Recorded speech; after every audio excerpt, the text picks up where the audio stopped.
Hello students, NS तथा GM classes में आपका स्वागत है। इससे पहले वाली क्लास के अंदर हम जो टॉपिक डिस्कस कर रहे थे वो था आपके पास में प्रकाश की प्रकृति, और उससे अगले वाला टॉपिक था आपके पास में तरंगाग्र। तो प्रकाश की प्रकृति के बारे में मैं आपको अच्छे से समझा चुका हूं कि प्रकाश की प्रकृति होती कैसी है, और प्रकाश की प्रकृति के बारे में अलग अलग वैज्ञानिकों के जो अलग अलग मत थे वो भी मैंने आपको अच्छे से समझा दिए थे। तो आपके पास में न्यूटन के अनुसार प्रकाश की प्रकृति कैसी होती है, कणीय प्रकृति होती है। मैक्सवेल के अनुसार प्रकाश की जो प्रकृति होती है कैसी प्रकृति होती है, आपके पास में विद्युत चुंबकीय प्रकृति होती है। और उससे आगे आपके पास में प्लांक के अनुसार जो प्रकाश संचरित होता है वो किसके अनुसार होता है, फोटोनों के अनुसार होता है, या छोटे छोटे बंडलों के रूप में होता है। उससे आगे आपके पास में टॉपिक था तरंगाग्र। तो तरंगाग्र किसे कहते हैं और तरंगाग्र कितने प्रकार का होता है, तो इसको अच्छे से समझना भाई। दोबारा से थोड़ा सा रिपीट कर रहा हूं। तो तरंगाग्र किसे कहते हैं उसको अच्छे से समझना।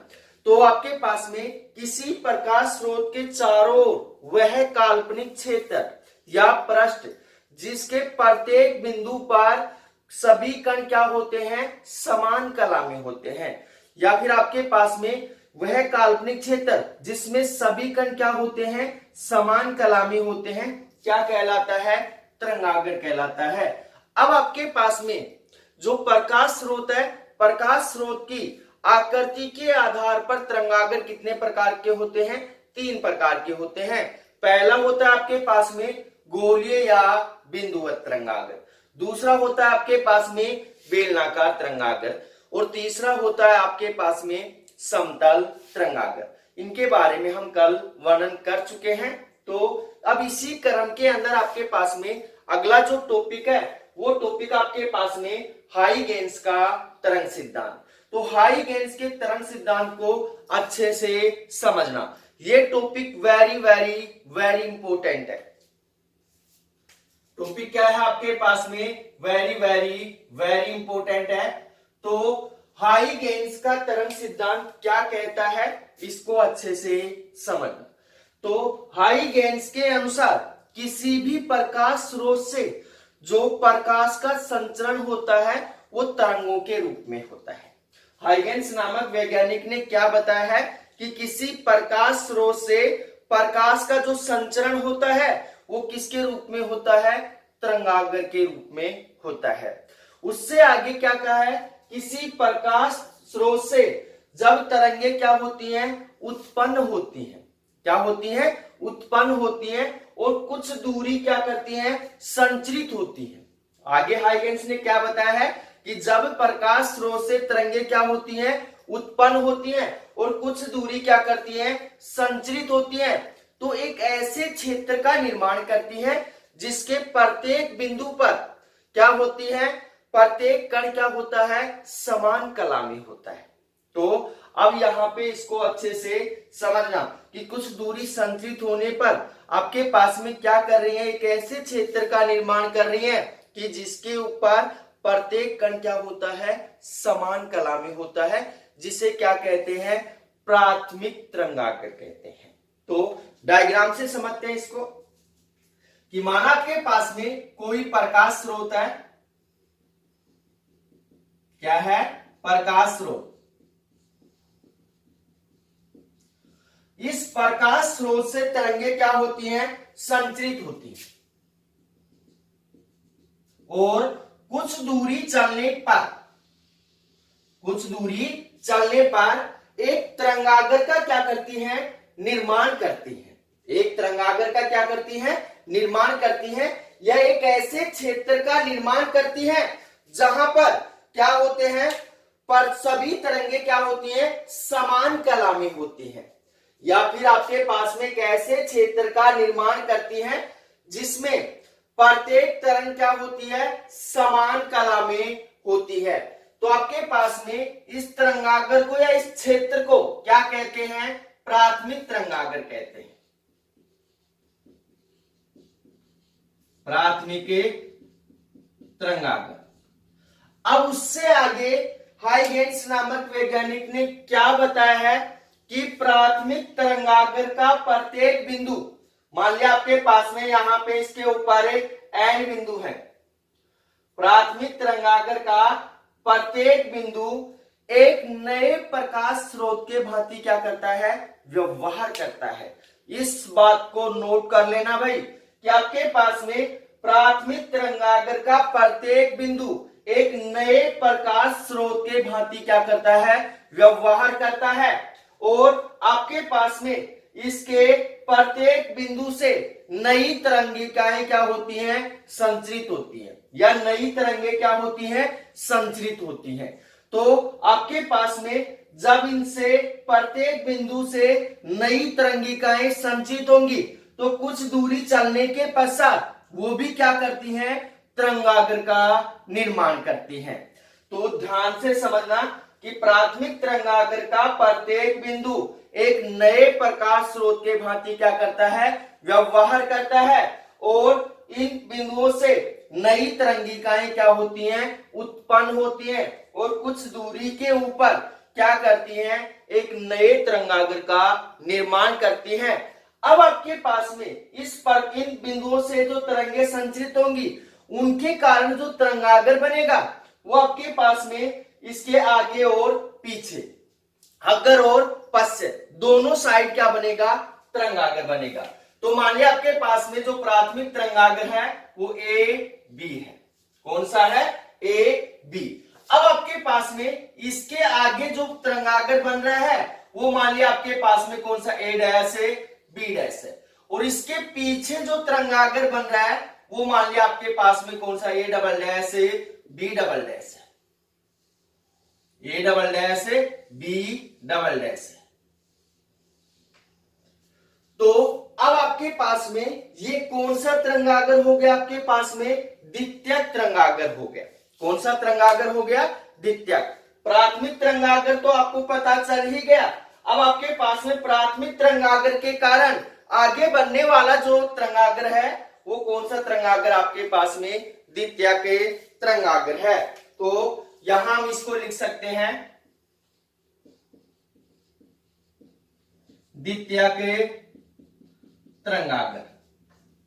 अब उससे आगे ध्यान से समझना, तो आपके पास में जो द्वितीयक तरंगाग्र है उसके दो भाग होते हैं, वो आगे भी बनता है और पीछे भी बनता है। तो अब आपके पास में जो द्वितीयक तरंगाग्र है वो प्राथमिक तरंगाग्र के दोनों ओर बनता है। क्या होता है, दोनों, आगे तथा पीछे की ओर बनता है। जो आगे की ओर बनता है उसे अग्र तरंगाग्र कहते हैं और जो पीछे की ओर बनता है उसे क्या कहते हैं, पश्चिम तरंगाग्र कहते हैं। तो आपके पास में ये कौन सा तरंगाग्र हो गया, आपके पास में अग्र तरंगाग्र हो गया। और ये कौन सा तरंगाग्र हो गया आपके पास में, पश्चिम तरंगाग्र हो गया। परंतु हाइगेंस ने केवल अग्र तरंगाग्र को ही आगे काम में लिया है, पश्चिम तरंगाग्र को काम में नहीं लिया है। तो आपके पास में इसको दोबारा से हल्का सा रिपीट कर रहा हूं कि हाइगेंस के अनुसार किसी प्रकाश स्रोत से जो प्रकाश संचरित होता है तरंगाग्र के रूप में क्या होता है, संचरित होता है।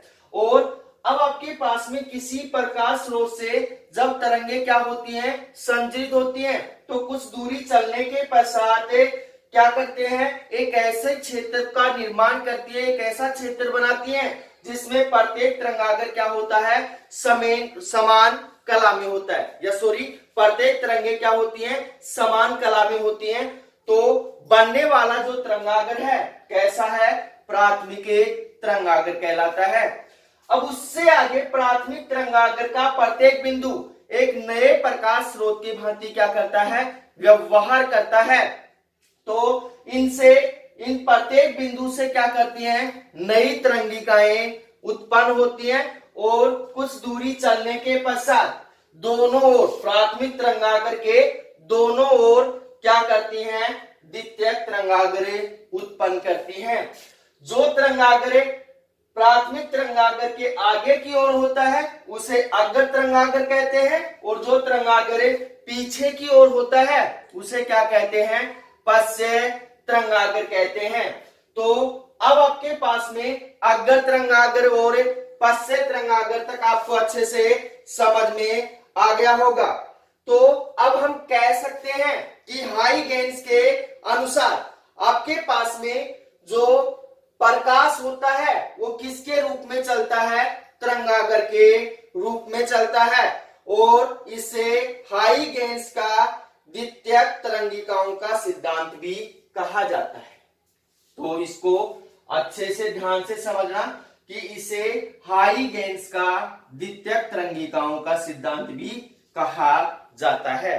तो ये हो गया आपके पास में हाइगेंस का तरंग सिद्धांत। अब इसको लिखेंगे कैसे उसको अच्छे से समझना भाई, कि अब लिखने के लिए हाइगेंस के अनुसार प्रकाश स्रोत से प्रकाश का संचरण किसके रूप में होता है, तरंगागर के रूप में होता है। तो यहां लिखेंगे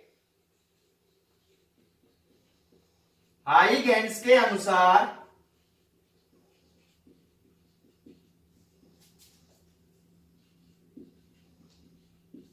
प्रकाश स्रोत से प्रकाश का संचरण तरंगागर के रूप में होता है,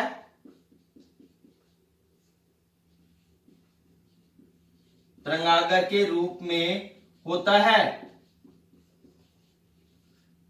अब आपके पास में ये बात तो आपको समझ में आ गई कि हाइगेंस के अनुसार प्रकाश स्रोत से प्रकाश का जो संचरण वो किसके रूप में हो रहा है, तरंगागर के रूप में हो रहा है। उससे आगे जब प्रकाश स्रोत से तरंगे क्या होती हैं, संचरित होती हैं, तो आगे लिखेंगे जब प्रकाश स्रोत से तरंगे संचरित होती हैं, तरंगे संचरित होती हैं, तब ये तरंगे कुछ दूरी तय करने के पश्चात, आगे क्या लिखेंगे, ये तरंगे कुछ दूरी तय करने के पश्चात या कुछ दूरी संचरित होने के पश्चात एक ऐसा क्षेत्र बनाती हैं, तब ये तरंगे कुछ दूरी संचरित होने के पश्चात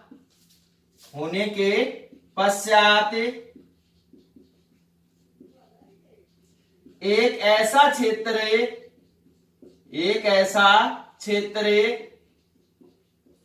बनाती हैं जहां प्रत्येक तरंग क्या होती है, समान कला में होती है, जहां प्रत्येक तरंग समान कला में होती है, समान कला में होती है, समान कला में होती है, तो इसे प्राथमिक तरंगागर कहा जाता है। तो इसे प्राथमिक तरंगागरे कहा जाता है। अब इससे आगे क्या आपके पास में प्रकाश स्रोत से प्रकाश तरंगे क्या हो रही है, संचरित हो रही है, और कुछ दूरी चलने के पश्चात क्या कर रही है, प्राथमिक तरंगागर का निर्माण कर रही है। अब इससे आगे ध्यान से समझना कि प्राथमिक तरंगागर का प्रत्येक बिंदु क्या करता है, एक नए प्रकाश स्रोत के भांति व्यवहार करता है। तो आगे क्या लिखेंगे, प्राथमिक तरंगागर में का प्रत्येक बिंदु एक नए प्रकाश स्रोत की तरह कार्य करता है। तो यहां लिखेंगे प्राथमिक तरंगागरे का प्रत्येक बिंदु प्राथमिक तरंगागर का प्रत्येक बिंदु एक नए प्रकाश स्रोत, एक नए प्रकाश स्रोत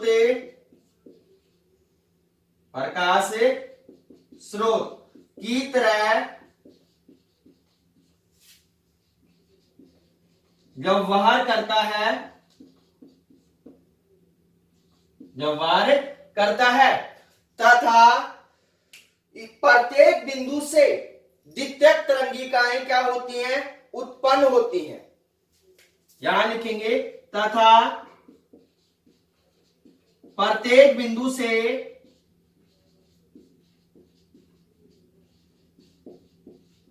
द्वितीयक तरंगिकाएं उत्पन्न होती हैं। प्रत्येक बिंदु से क्या होती हैं, द्वितीयक तरंगिकाएं उत्पन्न होती हैं जो पुनः एक तरंगागर का निर्माण कर देती हैं, जो पुनः क्या करती हैं, एक तरंगागर का निर्माण कर देती हैं, जो पुनः एक नए तरंगागर का निर्माण कर देती हैं, जिसे कौन सा तरंगागर कहा जाता है भाई, द्वितीयक तरंगागर कहा जाता है।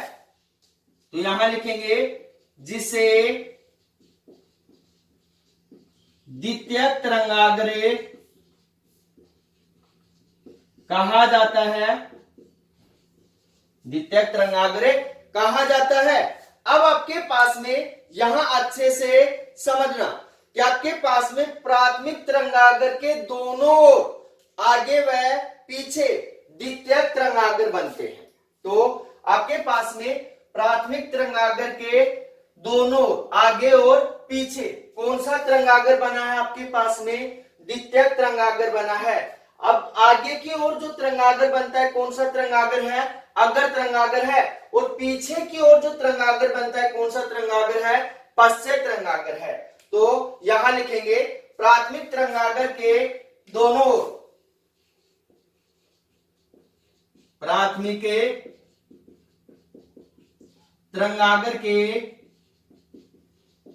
दोनों ओर कोष्टक के अंदर कर देंगे आगे तथा पीछे,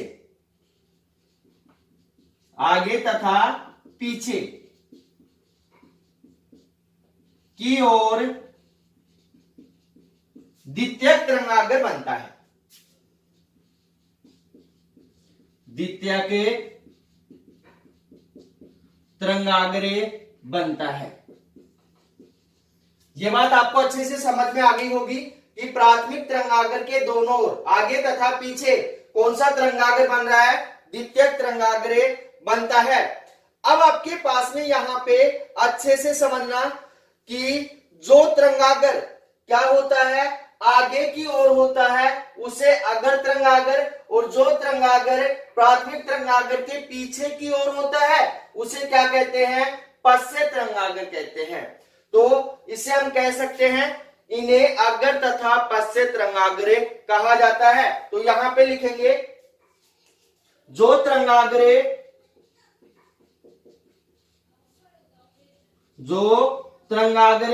आगे की ओर होता है, आगे की ओर होता है उसे अग्र तरंगागर,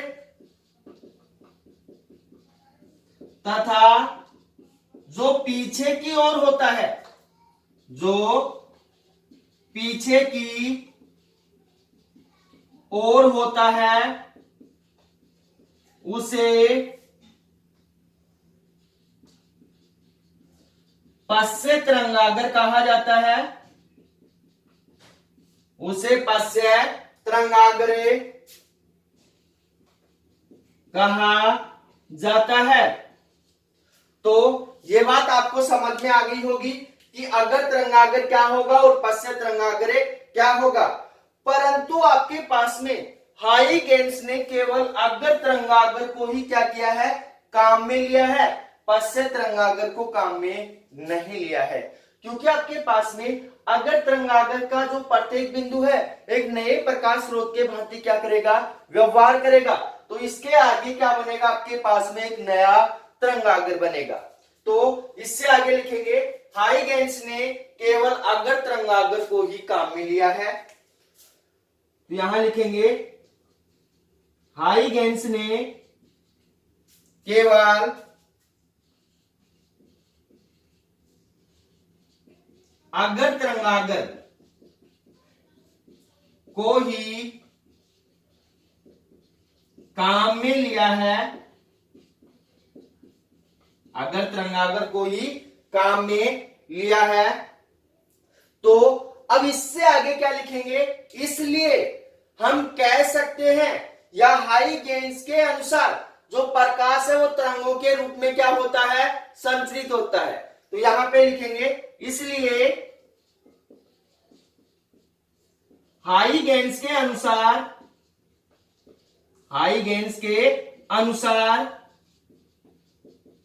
प्रकाश तरंगाग्र के रूप में संचरित होता है, जिसे हाइगेंस का द्वितीयक तरंगिकाएं सिद्धांत कहा जाता है, जिसे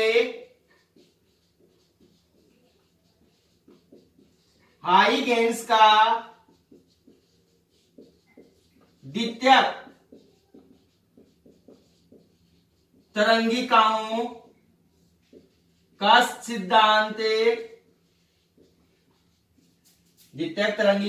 सिद्धांत कहा जाता है। तो ये हो गया आपके पास में हाइगेंस का तरंग सिद्धांत, स्क्रीनशॉट ले सकते हो आप।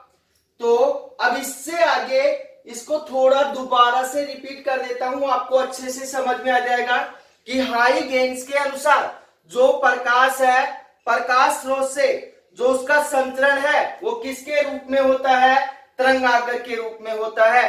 जब प्रकाश स्रोत से तरंगे क्या होती हैं, संचरित होती हैं, तो कुछ दूरी संचरित होने के पश्चात एक ऐसे क्षेत्र का निर्माण करती है जहां क्या होती है, प्रत्येक तरंगे होती हैं, सभी तरंगे क्या होती हैं, समान कला में होती हैं, उसे क्या कहते हैं, प्राथमिक तरंगाग्र कहते हैं।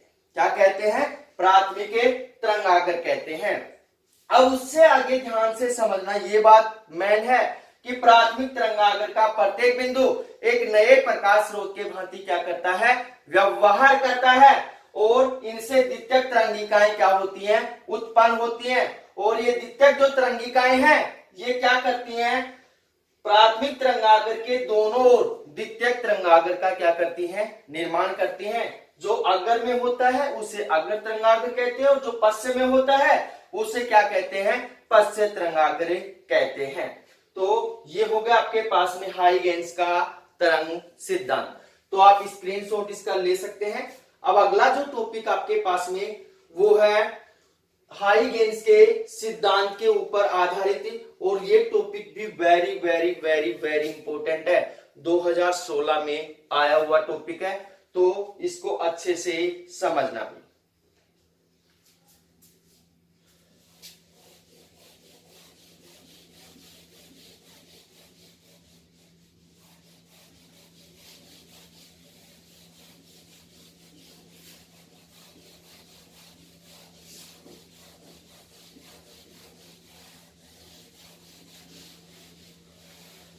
टॉपिक आपके पास में हाइगेंस के सिद्धांत से परावर्तन के नियमों की व्याख्या।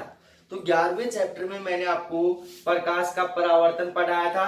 परावर्तन किसे कहते हैं, परावर्तन के नियम कौन कौन से हैं, मैंने आपको अच्छे से समझा दिया था। प्रकाश के परावर्तन के नियम 2 नियम है। पहला नियम क्या कहता है कि आपतन कोण और परावर्तन कोण आपस में क्या होते हैं, समान होते हैं। दूसरा नियम क्या था आपके पास में, आपतित किरण, परावर्तित किरण और अभिलंब तीनों क्या होते हैं, एक ही तल में स्थित होते हैं। वहां पे किसी ने कोई डिस्कस नहीं किया कि आपके पास में ये होता क्यों है, किसी ने भी नहीं पूछा कि ये होता क्यों है। तो अब आपके पास में टॉपिक आया है हाइगेन्स के सिद्धांत से परावर्तन के नियमों की व्याख्या। तो इसमें आपको अच्छे से समझ में बैठ जाएगा कि परावर्तन के नियम ऐसा क्यों करते हैं। तो अब आपके पास में टॉपिक है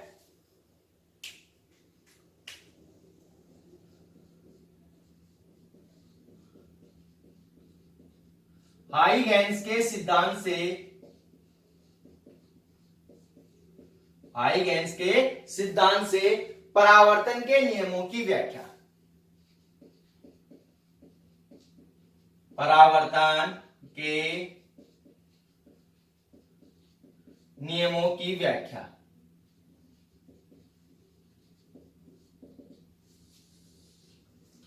अच्छे से समझना भाई, 2016 में आया हुआ क्वेश्चन है आरबीएससी बोर्ड में। तो हाइगेन्स के सिद्धांत से परावर्तन के नियमों की व्याख्या हम किस प्रकार से करेंगे। तो अब यहाँ पे आपके पास में प्रकाश का परावर्तन करना है, तो परावर्तन करने के लिए हमें किसकी आवश्यकता होगी, परावर्तित तल की आवश्यकता होगी। तो माना आपके पास में कोई एम डैश, माना आपके पास में कोई एम डैश क्या है, परावर्तित तल है। क्या है आपके पास में, परावर्तित तल है।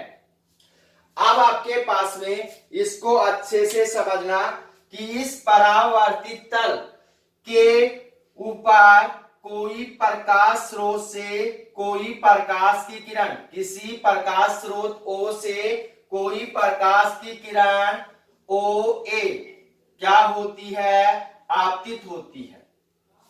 कोई प्रकाश की किरण OA क्या होती है, आपतित होती है, तथा आपतित होने के पश्चात क्या हो जाती है, परावर्तित हो जाती है।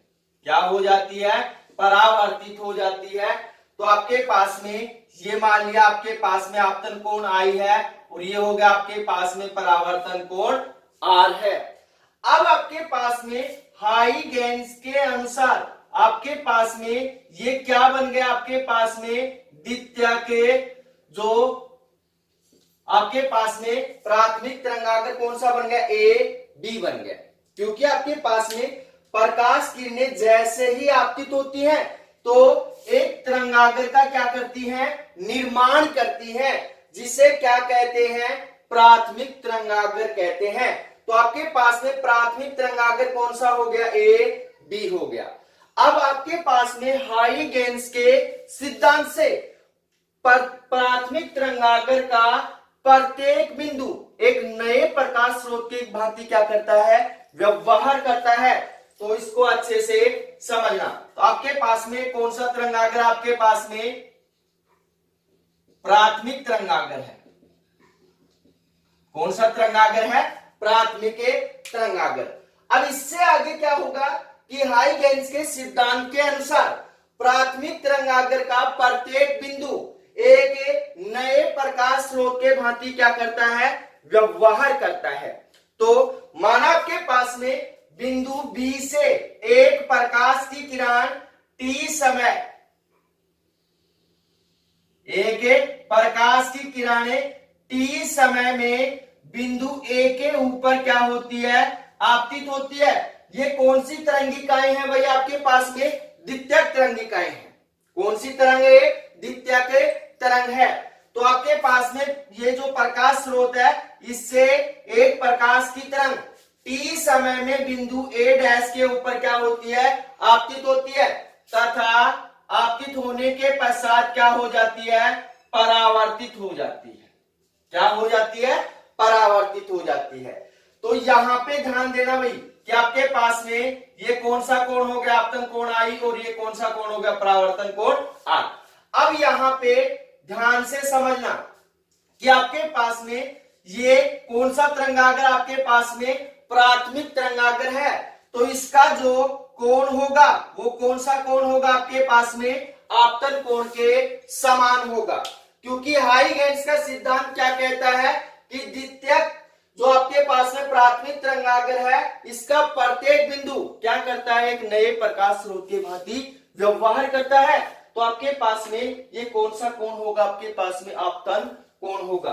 उससे आगे आपके पास में यहां पे ध्यान देना कि बिंदु बी से चलने वाली जो तरंग है टी समय के पश्चात कहां पहुंचती है, ए डैश पर पहुंचती है। कहां पहुंचती है, ए डैश पर पहुंचती है। तो टी समय में चली गई दूरी बिंदु बी से बिंदु ए डैश तक टी समय में चली गई दूरी कितनी होगी आपके पास में, यहां पे हो जाएगी सी टी। सी टी क्यों ले ली भाई मैंने, क्योंकि आपके पास में यहां पे जो प्रकाश तरंग है वो प्रकाश के वेग से क्या कर रही है, गति कर रही है। वो प्रकाश का वेग कितना होता है, c होता है। तो आपके पास में तय की गई दूरी बराबर क्या हो जाएगा, 4 गुणा समय। 4 कितना है, c, समय कितना है, t। तो अब आपके पास यहां पे लिखेंगे। उससे आगे ध्यान से समझना कि इस दूरी सी टी को क्या करते हैं, हमें प्रकार के अंदर भरते हैं, या फिर आपके पास में दूरी बी ए डैश को हम क्या करते हैं, प्रकार के अंदर भरते हैं। प्रकार में भरने के पश्चात बिंदु ए को क्या करते हैं, केंद्र मानते हैं और यहां क्या लगाते हैं, एक चाप लगाते हैं। क्या लगाते हैं, चाप। इस चाप को नाम दे देता हूं मैं बी डैश। तो ध्यान से समझना कि इस दूरी सी टी को प्रकार में भरकर बिंदु ए को केंद्र मानकर क्या लगाते हैं, एक चाप लगाते हैं और इस चाप बी डैश के केंद्र को या शीर्ष बिंदु को किससे मिला देते हैं, बिंदु ए से मिला देते हैं। किससे मिला देते हैं, बिंदु ए से मिला देते हैं और बी डैश तथा ए डैश को भी क्या करते हैं, मिला देते हैं। डी डैश तथा ए डैश को भी क्या करते हैं, मिला देते हैं। तो अब यहां पे ध्यान देना भाई कि जो ए डैश बी डैश है वो आपके पास में कौन सा तरंगागर है, द्वितीयक तरंगागर है। यहां पे क्या बन गया आपके पास में, द्वितीयक तरंगागर। अब आपके पास में ये तो प्राथमिक तरंगागर था, इस कारण से हमने ये पूरा कोण, ये वाला कोण कितना ले लिया था, आई ले लिया था। परंतु आपके पास में जो द्वितीयक तरंगागर है वो कौन सा है, ए डैश बी डैश है। तो आपके पास में पूरा कोण क्या होगा, परावर्तन कोण आर होगा। इस बात का ध्यान रखना। क्यों होगा, हाइगेंस के सिद्धांत से प्राथमिक तरंगागर का प्रत्येक बिंदु क्या करता है, नए प्रकाश स्रोत के भांति व्यवहार करता है। तो ये इसका डायग्राम हो गया। तो अब इससे आगे लिखेंगे कैसे और समझेंगे कैसे, उसको अच्छे से समझना। पहले इसको लिखेंगे, माना आपके पास में एम डैश कोई परावर्तित तल है। तो यहां लिखेंगे माना एम डैश कोई परावर्तित तल है जिस पर एक प्रकाश की किरण OA आपतित होती है। जिस पर एक प्रकाश की किरण या प्रकाश की तरंगे OA आपतित होती है, आपतित होती है तथा AB प्राथमिक तरंगागर का निर्माण करती है, तथा AB प्राथमिक तरंगागर, AB प्राथमिक तरंगागर का निर्माण करती है, निर्माण करती है। अब आगे क्या लिखेंगे कि हाइगेंस के सिद्धांत से प्राथमिक तरंगागर का प्रत्येक बिंदु एक नए प्रकाश स्रोत के भांति क्या करता है, व्यवहार करता है। तो यहां लिखेंगे हाइगेंस के सिद्धांत से, हाइगेंस के सिद्धांत से प्राथमिक तरंगागर, प्राथमिक तरंगाग्र का प्रत्येक बिंदु एक नए प्रकाश स्रोत के भांति व्यवहार करते हैं, एक नए प्रकाश स्रोत की तरह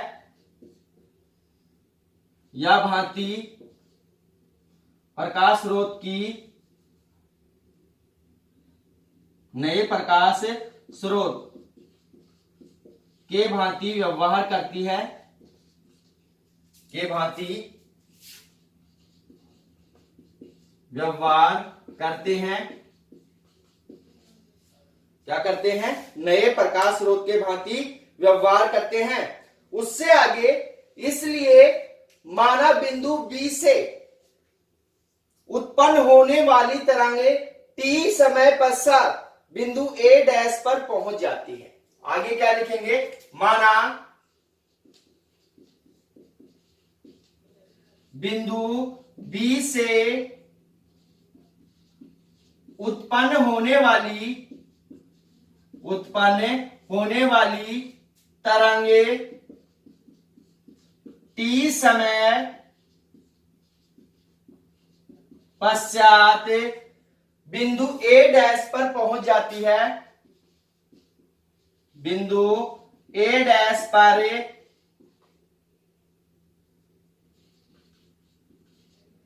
पहुंच जाती है। अब आपके पास में बिंदु बी से ए डैश के ऊपर पहुंच रही है, तो आपके पास में बिंदु बी से ए डैश तक पहुंचने में लगा समय कितना है?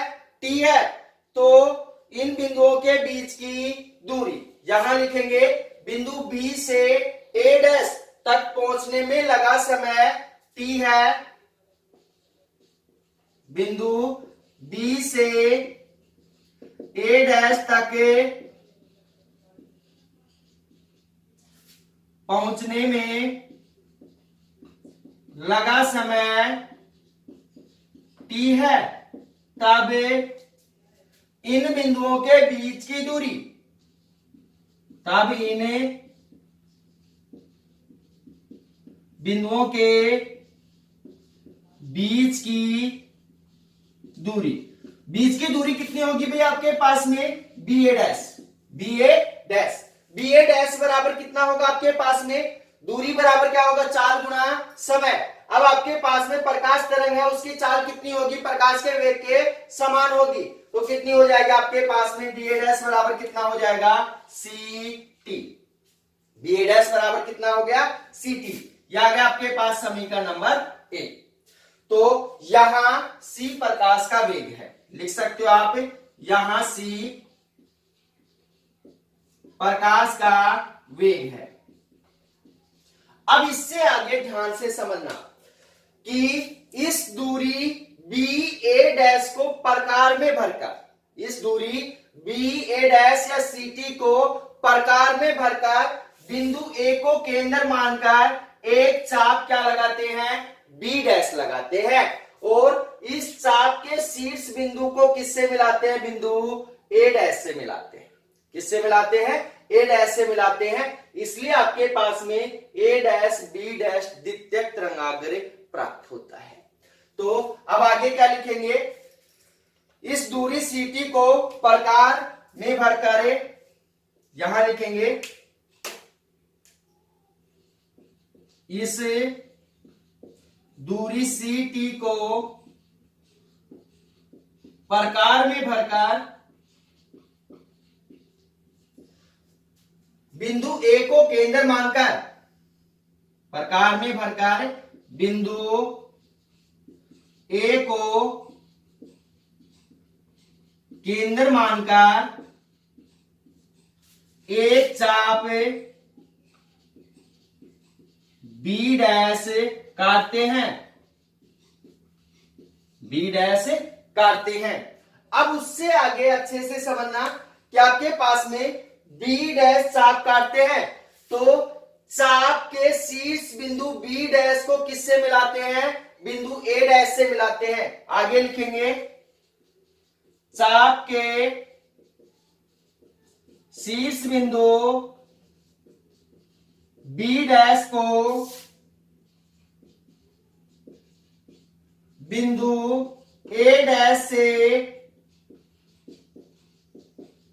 मिलाते हैं, तब आपके पास में द्वितीयक तरंगाग्र ए डैश बी डैश प्राप्त होता है। यहां पे लिखेंगे इसलिए द्वितीयक तरंगाग्र ए डैश बी डैश प्राप्त होता है, प्राप्त होता है। अब आपके पास में द्वितीयक तरंगाग्र ए डैश बी डैश प्राप्त हो गया, तो यहां पे ध्यान देना दूरी ए और बी डैश, कितनी दूरी है भाई आपके पास में? ए और बी डैश बराबर कितनी है? सीटी है। आपने प्रकार के अंदर दूरी कितनी भरी है? सीटी भरी है, तो ए बी डैश बराबर कितना हो गया? सीटी हो गया। यह आ गया आपके पास समीकरण नंबर 2। अब इससे आप स्क्रीनशॉट ले सकते हो क्योंकि इसको मैं रब करूंगा। तो यहां पे ध्यान रखना बी ए डैश बराबर सीटी है और ए बी डैश बराबर कितना है? सीटी है। तो अब इसका स्क्रीनशॉट ले सकते हो। आगे मैं इसको रब कर रहा हूं।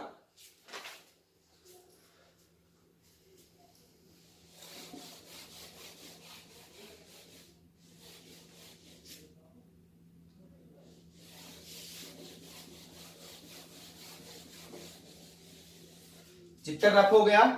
इसको थोड़ा सा दोबारा से बनाता हूं।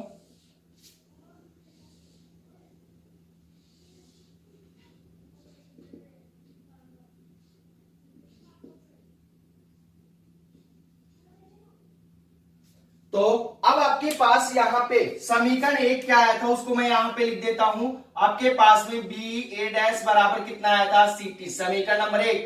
फिर उससे आगे आया था ए बी डैश बराबर कितना था? सीटी, समीकरण नंबर 2।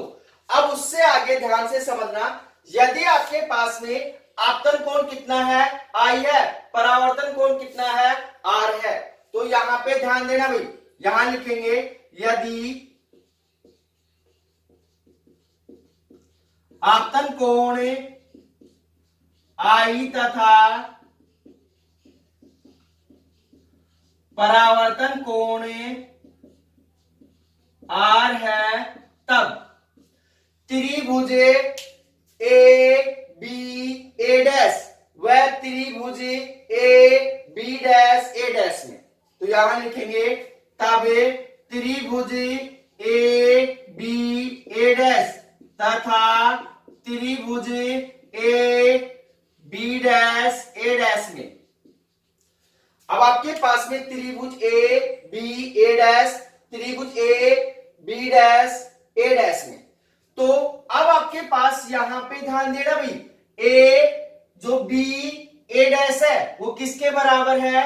ए बी डैश के बराबर है। समीकरण 1 और समीकरण 2 से दोनों का मान कितना है? सीटी है। तो यहां लिखेंगे आपके पास में ए बी डैश बराबर कितना हो जाएगा? आपके पास में बी डैश, यहां पे ए बी डैश बराबर हो गया आपके पास में कितना मान हो गया? B A dash, B A dash. कौन सा मान आपके पास में? सीटी बराबर है सीटी, समीकरण 1 और समीकरण 2 से। उससे आगे आपके पास में ध्यान देना ए ए डैश, दोनों त्रिभुजों के अंदर क्या है? उभयनिष्ठ है। तो यहां लिखेंगे ए ए डैश बराबर ए ए डैश क्या है? उभयनिष्ठ है। क्या है? उभयनिष्ठ। उससे आगे आपके पास में कोण ए बी ए डैश, ये कोण कितना है भाई आपके पास में? 90 डिग्री है। कोण A B dash A dash, ये कोण भी कितना है? 90 डिग्री है। तो यहां लिखेंगे कोण ए बी ए डैश बराबर आपके पास में कोण A B dash A dash. कौन से कोण है भाई आपके पास में? समकोण है। तो यहां पे ध्यान देना भाई, त्रिभुज ए बी ए डैश तथा त्रिभुज A B dash A dash में जब दो भुजा समान है और एक कोण क्या है, समान है, तो आपके पास दोनों त्रिभुज क्या होंगे, क्या होंगे, सर्वांगसम होंगे। क्या होंगे, सर्वांगसम होंगे। तो आपके पास में दोनों त्रिभुज सर्वांगसम है, तो कौन सी थ्योरम से है, भुजा भुजा कोण थ्योरम से दोनों त्रिभुज आपस में क्या है, सर्वांगसम है। तो यहां लिखेंगे भुजा भुजा कोण नियम से त्रिभुज ए बी ए डैश तथा त्रिभुज A B dash A dash क्या है, सर्वांगसम है। तो यहां लिखेंगे भुजा भुजा कोण नियम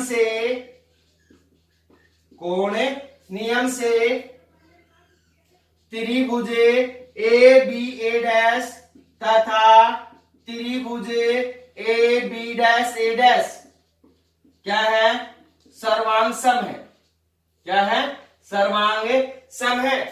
जब त्रिभुज आपस में सर्वांगसम है तो उसके कोण भी आपस में क्या होंगे, समान होंगे। तो आपके पास में कोण आई बराबर क्या होगा, कोण आर होगा।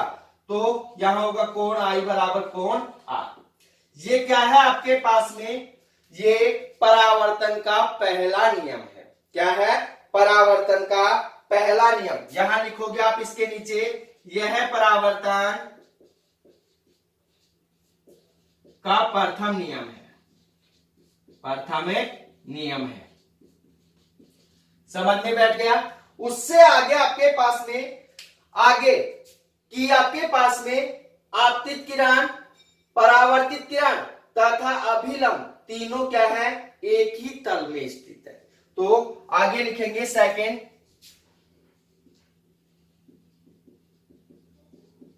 आपतित किरण,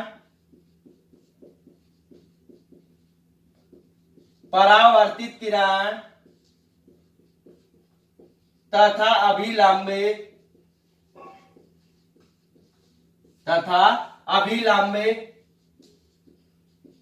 तीनों एक ही तल में स्थित है, जिसे परावर्तन का कौन सा नियम कहते हैं, दूसरा नियम कहते हैं। ध्यान लिखेंगे, जिसे परावर्तन का दूसरा नियम कहते हैं। तो ये हो गया भी आपके पास में हाइगेन्स के सिद्धांत से परावर्तन के नियमों की व्याख्या। तो आशा करते हैं आपको अच्छे से समझ में आया होगा। तो अगर आपको वीडियो पसंद आया है तो वीडियो को लाइक कीजिए, शेयर कीजिए तथा हमारे YouTube चैनल को सब्सक्राइब कीजिए। तो मिलते हैं छोटे से ब्रेक के बाद। धन्यवाद।